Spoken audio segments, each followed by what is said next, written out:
마가복음 15장 33에서 39절 말씀입니다. 제6시가 되매 온 땅에 어둠이 임하여 제9시까지 계속하더니 제9시에 예수께서 크게 소리 지르시되 엘리 엘리 라마 사박다니 하시니 이를 번역하면 나의 하나님 나의 하나님 어찌하여 나를 버리셨나이까. 하는 뜻이라.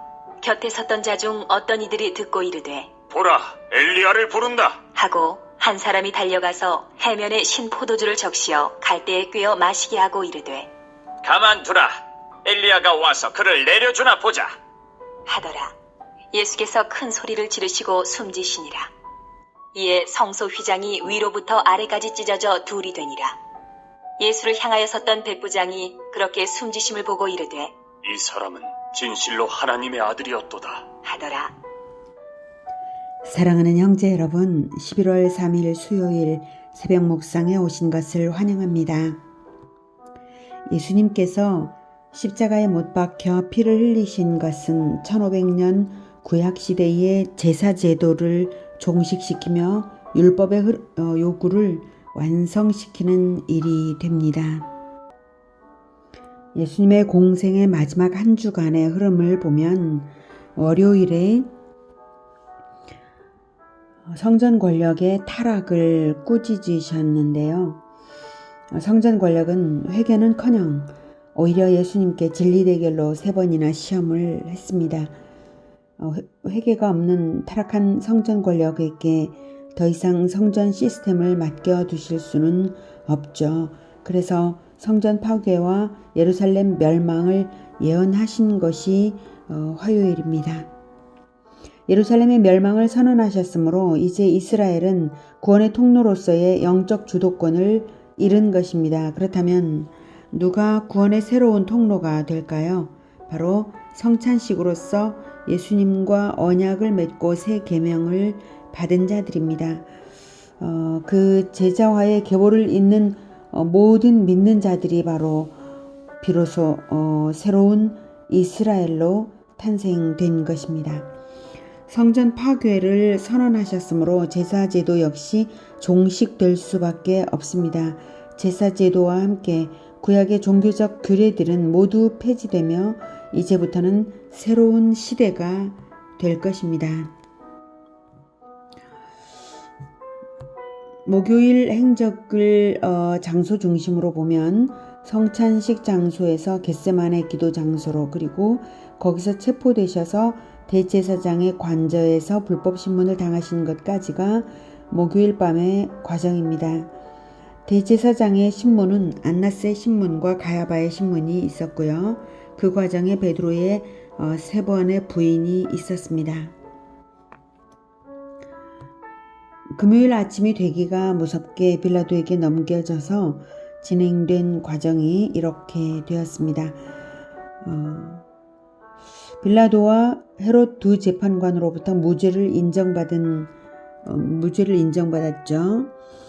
그리고 나서 십자가에, 그래도 이제 무죄 인정받고 난 다음에 십자가에 못 박히셨습니다. 그리고 오늘 내용이 이렇게 나옵니다. 빌라도와 헤롯 두 재판관으로부터 무죄를 인정받은 사실은 누가복음 23장에 나옵니다. 먼저 빌라도가 대제사장들과 관리들과 백성을 불러 모으고 이르되 너희가 이 사람이 백성을 미혹하는 자라 하여 내게 끌고 왔도다. 보라, 내가 너희 앞에서 신문하였으되 너희가 고발하는 일에 대하여 이 사람에게서 죄를 찾지 못하였고 헤롯이 또한 그렇게 하여 그를 우리에게 도로 보내었도다. 보라, 그가 행한 이래는 죽일 일이 없느니라. 그러므로 때려서 놓겠노라. 이렇게 했죠. 그리고 22절에도 빌라도가 3번째 말하되 이 사람이 무슨 악한 일을 하였느냐. 나는 그에게서 죽일 죄를 찾지 못하였나니 때려서 놓으리라 하니 그들이 큰 소리로 재촉하여 십자가에 못 박기를 구하니 그들의 소리가 이긴지라. 이렇게 해서 아침 9시에 십자가에 못 박히시고 6시간 동안 십자가상에 달려 있으셨습니다. 오늘 본문은 온 땅에 어둠이 임한 현상부터죠. 제6시 우리 시간으로 정오 때에 정오 때부터 오후 3시까지가 바로 십자가에 달려 있으신 시간입니다.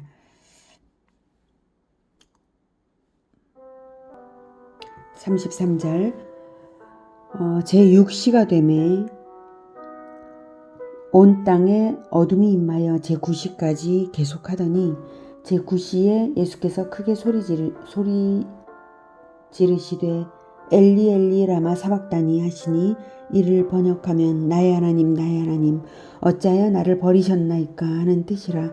곁에 섰던 자 중 어떤 이들이 듣고 이르되 보라 엘리야를 부른다 하고 한 사람이 달려가서 해면에 신 포도주를 적시어 갈대에 꿰어 마시게 하고 이르되 가만두라 엘리야가 와서 그를 내려주나 보자 하더라. 초자연적인 어둠 현상은 3시간이나 제6시 아침 9시입니다. 12시입니다. 정오부터 제9시 오후 3시까지 3시간이나 팔레스틴 지역 전역에 계속되었습니다. 유월절 때는 만월 때라서 달이 지구와 태양 사이에 개입할 수 없으므로 일식은 아닙니다. 하나님의 직접적인 개입으로서 세상의 빛으로 오신 예수님의 죽음에 대한 우주적 슬픔을 나타낸 것입니다. 그리고 예언된 대로 실현된 것이고요. 그 예언은 아모스 8장 9절에 주 여호와의 말씀이니라 그날에 내가 해를 대낮에 지게 하여 백주의 땅을 캄캄하게 하며 라고 하신 것의 성취이면서 또한 종말 때의 초자연적인 천재지변의 예표입니다. 종말의 천재지변은 베드로후서에 이렇게 말합니다. 베드로후서 3장 10에서 13절 그러나 주의 날이 도둑같이 오리니 그날에는 하늘이 큰 소리로 떠나가고 물질이 뜨거운 불에 풀어지고 땅과 그 중에 있는 모든 일이 드러나리로다. 이 모든 것이 이렇게 풀어지리니 너희가 어떠한 사람이 되어야 마땅하냐. 거룩한 행실과 경건함으로 하나님의 날이 임하기를 바라보고 간절히 사모하라. 그날에 하늘이 불에 타서 풀어지고 물질이 뜨거운 불에 녹아지려니와 우리는 그의 약속대로 의가 있는 곳인 새하늘과 새 땅을 바라보도다. 이렇게 3시간 동안이나 지속된 기이한 어둠과 예수님의 죽음을 보고 어떤 사람은 이 사람은 진실로 하나님의 아들이었도다 라고 하는가 하면 또 어떤 사람은 여전히 하나님을 두려워하지 않고 가만두라 엘리야가 와서 그를 내려주나 보자 이러면서 여전히 희롱조의 태도를 가진 사람들도 있었습니다. 그들이 엘리야가 와서 구해주나 보자 라고 한 것은 예수님이 34절에 엘리 엘리 라마 사박다니 라고 외치신 것을 구음이 비슷해서 엘리야를 부르나 보다며 호기심으로 대한 것인데요. 엘리 엘리 라마 사박다니는 시편 22편의 히브리어 발음입니다. 이 시편은 메시아 예언 시편입니다. 많은 시편들이 그리스도를 노래하는데요. 특별히 이 시편 22편은 십자가상에서 고난 중에 하나님께 올려드리는 메시아의 예배를 표현한 것입니다. 22편 전체를 십자가상에서 올려드렸을 거예요. 하지만 예수님께서 극심한 고통 가운데 계셨기 때문에 1절 한 절로서 22편 전체를 대표하여 올려드린 것으로 볼 수 있습니다. 1절에 내 하나님이여 어찌 나를 버리셨나이까 어찌 나를 멀리하여 돕지 아니하시오며 내 신음소리를 듣지 아니하시나이까. 이 내 하나님이여 어찌 나를 버리셨나이까. 엘리 엘리 라마 사박단이죠. 자, 이 22편 전체를 읽어야 되겠지만 너무 길어서 중간중간 부분만 읽어보겠습니다. 6에서 8절 보면 나는 벌레요 사람이 아니라 사람의 비방거리요 백성의 조롱거리니이다. 나를 보는 자는 다 나를 비웃으며 입술을 비축거리고 머리를 흔들며 말하되 그가 여호와께 의탁하니 구원하실걸 그를 기뻐하시니 건지실걸 하나이다. 방금 우리가 마가복음에서 읽었던 그가 엘리야가 와서 구해주나 보자 이렇게 했었죠. 이런 부분들이고요. 14에서 18절 나는 물같이 쏟아졌으며 네 예수님께서 피와 물을 다 쏟으셨죠. 내 모든 뼈는 어그러졌으며 내 마음은 밀랍 같아서 내 속에서 녹았으며 내 힘이 말라 질그릇 조각 같고 내 혀가 입천장에 붙었나이다. 주께서 또 나를 죽음의 진토 속에 두셨나이다. 개들이 나를 에워쌌으며 악한 무리가 나를 둘러 내 수족을 찔렀나이다. 내 수족을 찔렀나이다. 내가 내 모든 뼈를 셀 수 있나이다. 그들이 나를 주목하여 보고 내 겉옷을 나누며 속옷을 제비 뽑나이다. 이것도 이루어진 것이죠. 20절 내 생명을 칼에서 건지시며 내 유일한 것을 개의 세력에서 구하소서. 나를 사자의 입에서 구하소서. 주께서 내게 응답하시고 들소의 뿔에서 구원하셨나이다. 네, 부활을 의미하고요. 27절 땅의 모든 끝이 여호와를 기억하고 돌아오며 모든 나라의 모든 족속이 주의 앞에 예배하리니 십자가로서 하나님께 자신의 생명을 올려드린 결과 이렇게 된다는 것을 말하고 있습니다. 30절 31절 후손이 그를 섬길 것이요 대대의 주를 전할 것이며 와서 그의 공의를 태어날 백성에게 전하며 주께서 이를 행하셨다 할 것이로다. 고난 후의 결과 부활 승리와 온 세상을 얻을 것을 바라보시며 온 힘을 다해서 올려드린 예배였습니다. 그러므로 나의 하나님 어찌하여 나를 버리셨나이까 하는 것이 결코 원망이 아님을 알 수 있습니다. 완전히 버림받으심을 겪고 계시다는 것을 그 표현으로 하신 것이고 또 죄인을 대신한 고난이므로 완전한 절망, 완전한 슬픔을 겪어야 하셨던 것입니다. 저는 좀 더 깊은 의미가 있다고 생각합니다. 그것은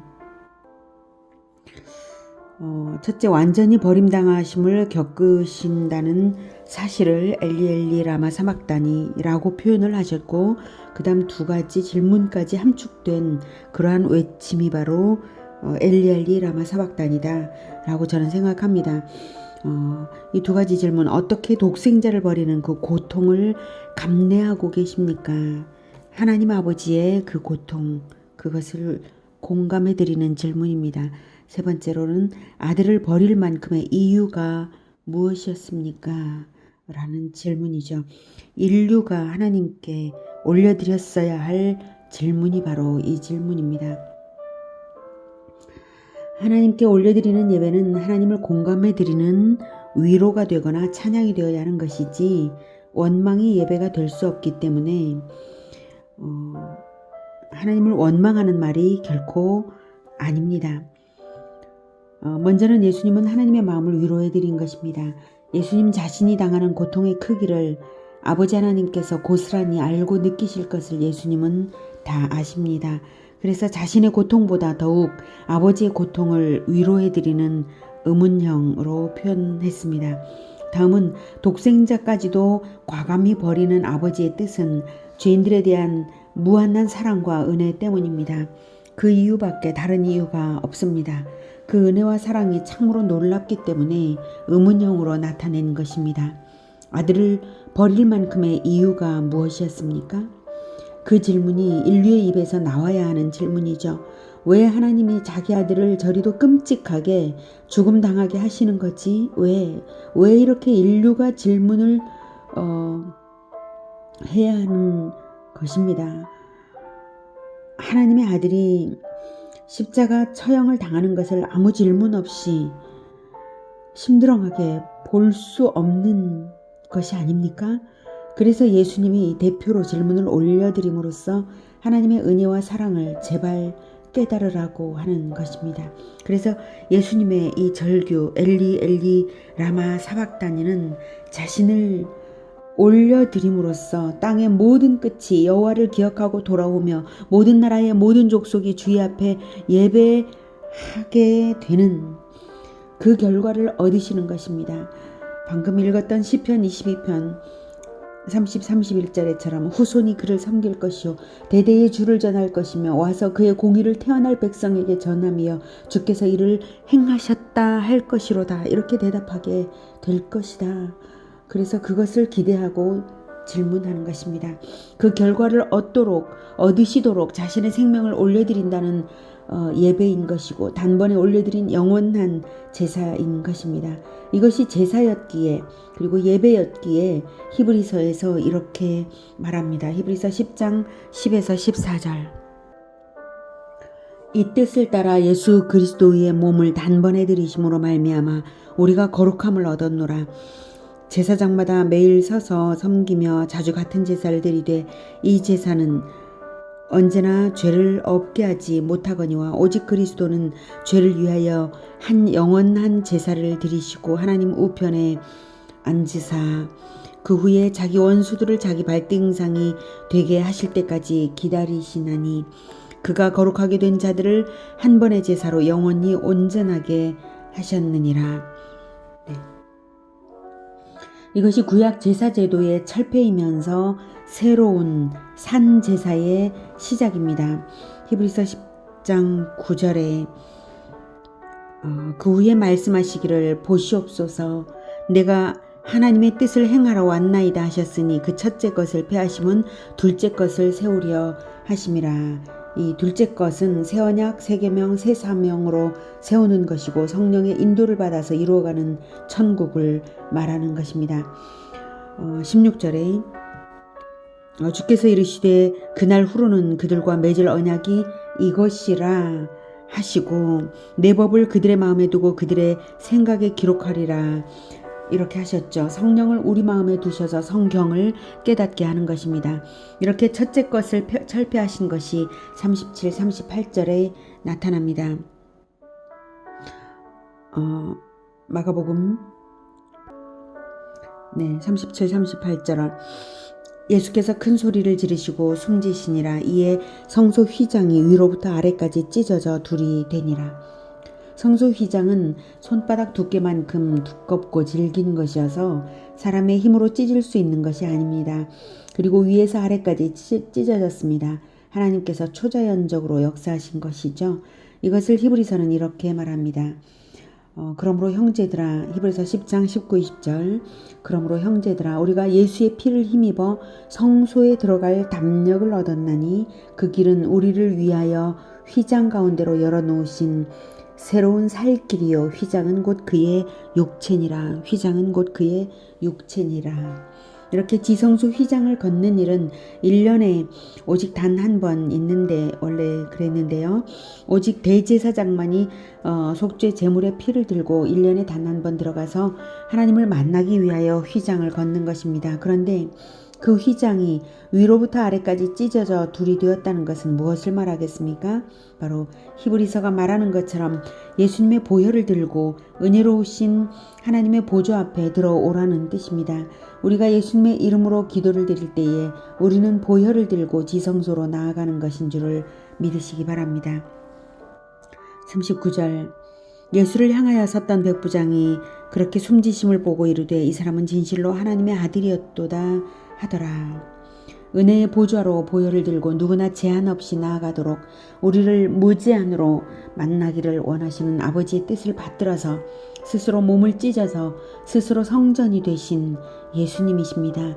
예수님의 십자가의 예배는 단번에 드리신 영원한 제사이며 우리 모든 믿는 자의 새로운 예배의 모형입니다. 타락한 성전 시스템은 파괴되어야 하며 언약은 영원히 성취되어야 하기에 언약의 피를 흘리시며 진정한 성전과 진정한 예배를 성취하셨습니다. 이제는 예수 그리스도의 이름으로 모이는 곳이 하나님의 보좌 앞이고 예수 이름으로 모이는 공동체가 진정한 성전입니다. 예수 이름으로 우리가 올려드리는 모든 거룩한 실천이 진정한 예배입니다. 예수님의 십자가와 같은 예배, 아버지의 마음과 뜻을 알아들이는 예배, 자신을 기꺼이 드려서 땅의 모든 끝이 하나님께 돌아오며 모든 족속이 대대에 그분의 공의를 전하도록 뜨거운 마음으로 올려드리는 우리 모두가 그러한 예배자가 되기를 축복합니다. 기도하겠습니다. 하나님, 예수님께서 과거 구약의 제사를 철폐하시고 자기 자신을 온전히 드려서 하나님께서 받으시기에 합당한 제사로 인정받으시며 하나님께 받으심이 되었으니 참으로 우리의 영원한 예배를 위하여 주님께서 그렇게 하셨습니다. 정말로 감사드립니다. 우리가 진정으로 하나님을 만날 수 있도록 몸을 찢으시고 우리로 하여금 하나님을 만나는 그 통로를 열어주셨습니다. 주님, 우리가 날마다 예수님의 보혈을 의지하여 하나님을 만나러 나아가겠습니다. 주님, 그리고 예수님처럼 나를 올려드리는 예배자가 되겠습니다. 산제물로 나를 올려드리는 우리 모두가 되도록 주님 성령으로 충만케 하여 주시옵소서. 그리하여 우리를 통하여 세상이 하나님을 발견할 수 있도록 주님 우리를 사용하여 주시옵소서. 예수 그리스도의 이름으로 기도드립니다. 아멘. 이어지는 시간은 개인 기도 시간입니다.